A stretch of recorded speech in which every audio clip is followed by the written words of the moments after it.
Olá, tudo bem? Pois é, nós estamos aguardando Jesus a qualquer momento. O mundo mostra que o Senhor está voltando. Mas o que as igrejas têm feito? De que forma as igrejas estão trabalhando para que o Evangelho seja mostrado e que o mundo entenda que nós estamos vivendo os nossos últimos dias na face da terra? Estamos vendo um evangelho de facilidade, aonde muitos, para poder manter a igreja cheia, trata a mesma de qualquer maneira, aonde não se prega mais a verdade, aonde não se fala do pecado, aonde não se trata de conserto, aonde na verdade tudo caminha à moda, à pampa. Mas eu quero nesta mensagem poder fazer um alerta aos irmãos. Tenham cuidado, estejam atentos. De nada mudou o Evangelho de Cristo desde o tempo da igreja perseguida até os dias de hoje.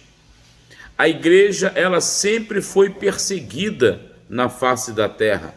A verdadeira igreja de Cristo, ela não se abate em meio às tentativas de tentar paralisá-la, mas continua prosseguindo avante, sabendo que na frente teremos a recompensa. Só que a igreja, ou muitas igrejas de hoje, querem a recompensa de imediato.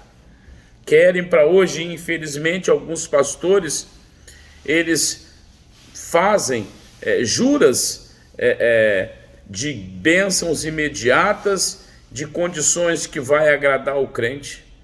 Se nós olharmos para a igreja primitiva, viveu debaixo de muita luta e de muita guerra. Hoje, os movimentos que a gente vê são movimentos para que tenha venda de produtos, para que tenha uma série de coisas, mas e Jesus? E o pecado? Jesus veio para libertar o homem do pecado, e isso não vale mais para a igreja atual? Quer dizer que temos que viver de qualquer maneira, aceitando a doutrina imposta por homens, e não a doutrina que a própria palavra de Deus nos fala todo dia, para que a gente esteja inspirado e viver uma vida santa com Jesus? Será que a igreja mudou? O comportamento da igreja de antigamente não é mais a mesma de hoje? O que a Bíblia relata hoje, ela não mostra as coisas que eram e que aconteceram lá no passado? Estamos vivendo os últimos dias na terra. Estamos vivendo em guerra, e muitos, para não passarem pela guerra, procuram ter uma vida na bonança. O próprio Senhor disse que no mundo teremos aflições. Jesus falou isso, mas Jesus não poderia dizer que com Ele, é justamente com Ele que nós teremos aflições. É estando do lado dele, porque da mesma forma que Jesus foi traído, condenado à morte, nós também recebemos todos os dias traições e somos julgados, levados ao matadouro como ovelhas. Ele mesmo deixou bem claro sobre isso. Mas Ele tem nos guardado, nos poupado, para que a gente possa pregar o Evangelho da salvação, o Evangelho que liberta o homem do cativeiro de Satanás. Mas muitos não querem ser libertos.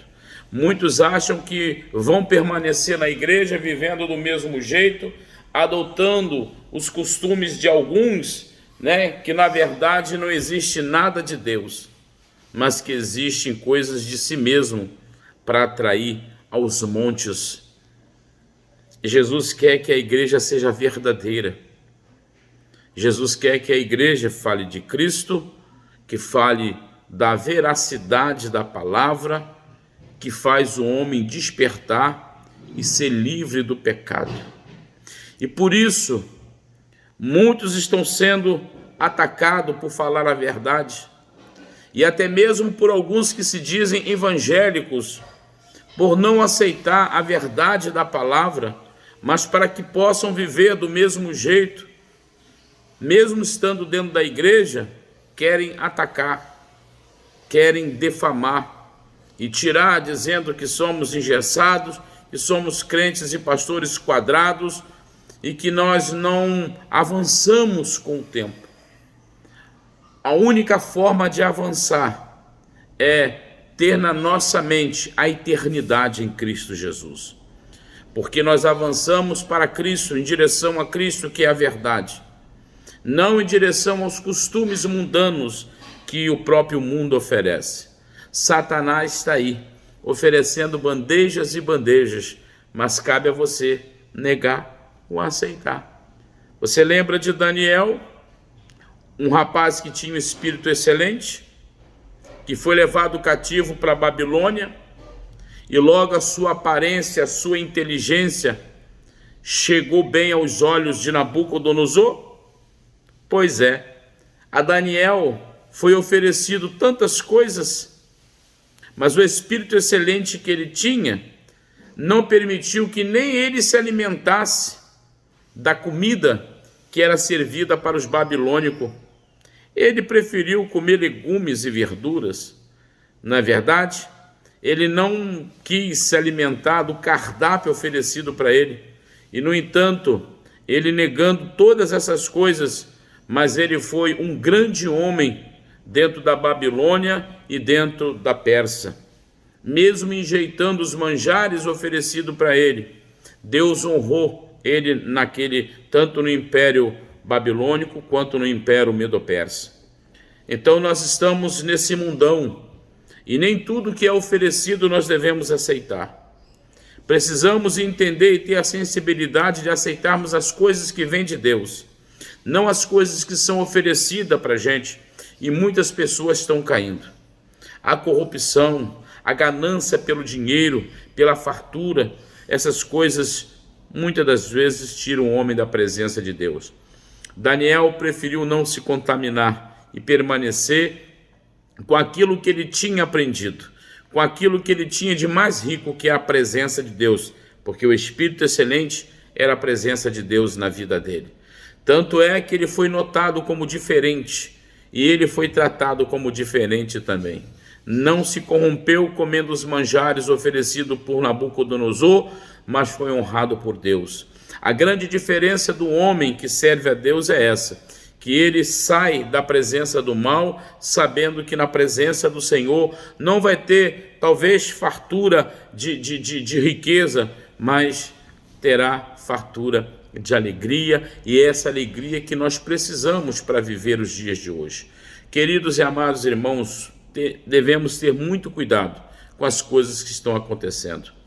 Muitos receberão ofertas, muitos vão aceitar, e essas ofertas estão sendo servidas em bandeja de ouro, mas com os manjares apodrecidos, manjares que contaminam, e a gente precisa decidir o que nós queremos para a nossa vida. Se nós queremos os manjares oferecidos mundano ou as coisas que vêm de Deus. Os manjares mundanos oferecem muita coisa, e as coisas que oferecem é tudo aquilo que Deus condena. Então tenhamos cuidado naquilo que está sendo oferecido para a gente não cair. Olha, querido, Jesus está voltando. Cuidado, tenhamos muito cuidado, porque chegou a hora da luta e da guerra.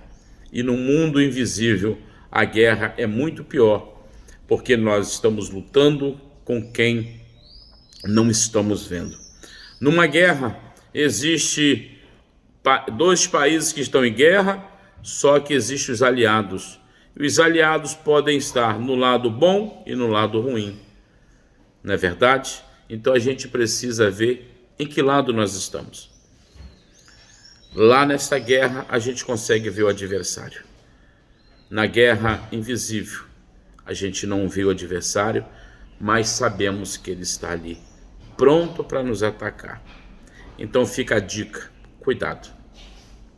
Cuidado com o que estão fazendo com as igrejas por aí. Mas nós precisamos estarmos unânimes no mesmo pensamento que Jesus está voltando. E por isso, a iniquidade está aumentando, a frieza está aumentando, e a gente sabe que essa é a proposta de Satanás. Tentar esvaziar a igreja, tentar esfriar a igreja, mas enquanto eu existir, mesmo com todos os ataques e guerras que a gente está passando, e eu posso falar, eu vou continuar nessa luta, porque eu vim para vencer. Eu não vim para ser derrotado. Derrotado está o meu adversário. Derrotado está o meu adversário.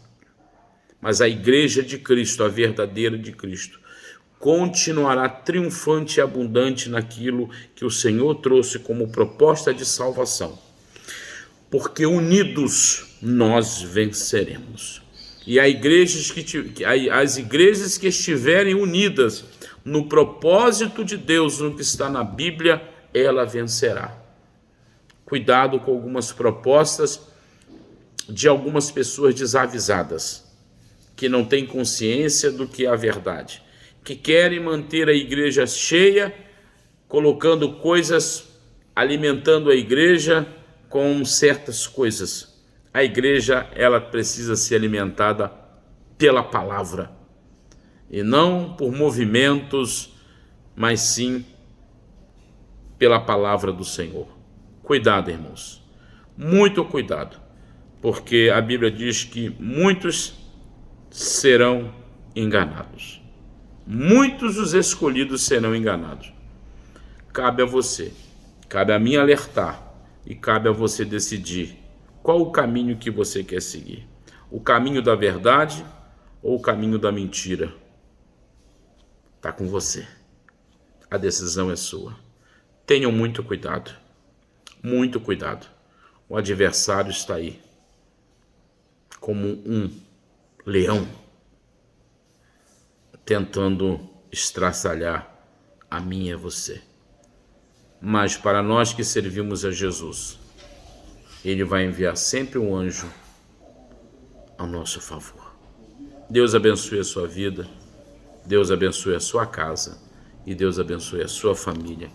E fiquem com Deus e a paz do Senhor Jesus Cristo.